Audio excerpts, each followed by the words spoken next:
Assalamualaikum warahmatullahi wabarakatuh. Perkenalkan, nama saya Gifan Nisikra. Saya berasal dari Fakultas Hukum Universitas Syakuala dengan nomor induk mahasiswa 1903 10 10 10 360. Asal mula pajak.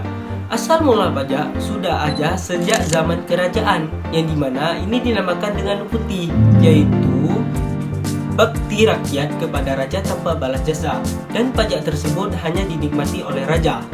Sebelum tahun 1983 ada beberapa ordonansi atau aturan. Yang di sini saya akan menyebutkan beberapa. Yang pertama ada ordonansi pajak RT. Yang kedua aturan bea materai. Pajak menurut para ahli. Menurut Profesor Dr. Rahmat Sumetro SH, pajak adalah iuran rakyat kepada kas negara atau perolehan kekayaan partikular ke sektor pemerintahan dengan berdasarkan undang-undang. Ciri-ciri pajak ada 5 macam. Yang pertama, pembayaran iuran masyarakat kepada negara.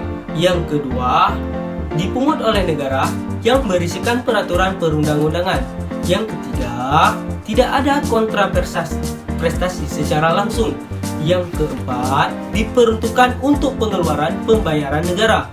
Yang terakhir, dipungut dikarenakan keadaan, kejadian, dan perbuatan. Baik, pembagian dan jenis hukum perpajakan ada 2. Yang pertama ada hukum pajak formal dan hukum pajak material. Apa itu hukum pajak formal? Hukum perpajakan formal adalah hukum yang berisikan ketentuan dalam perwujudan hukum pajak material agar menjadi kenyataan. Apa itu hukum pajak material?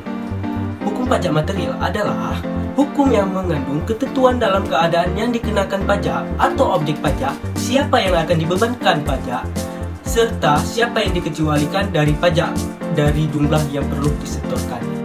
Ada 2 fungsi pajak menurut Mardiasno, yaitu yang pertama fungsi anggaran atau budget air, yaitu pajak sebagai sumber dana bagi pemerintah untuk membiayai pengeluaran-pengeluarannya. Yang kedua, ada fungsi mengatur, yaitu pajak sebagai alat untuk mengatur atau melaksanakan kebijakan pemerintah dalam bidang sosial dan ekonomi.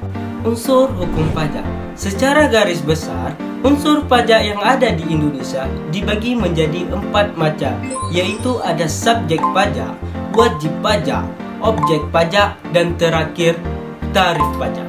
Syarat pemungutan pajak ada 5 macam. Yang pertama, pemungutan pajak harus adil. Yang kedua, pemungutan pajak harus berdasarkan undang-undang di Indonesia. Yang ketiga, tidak mengganggu perekonomian. Yang keempat, ada pemungutan pajak harus efisien. Dan yang terakhir, sistem pemungutan pajak harus sederhana. Kedudukan hukum pajak. Menurut Profesor Dr. Rahmat Sumetro SH dalam buku Mardiasno, hukum pajak mempunyai kedudukan di antara hukum-hukum sebagai berikut. Yang pertama ada hukum perdata, yaitu mengatur hubungan antara satu individu dengan individu lainnya.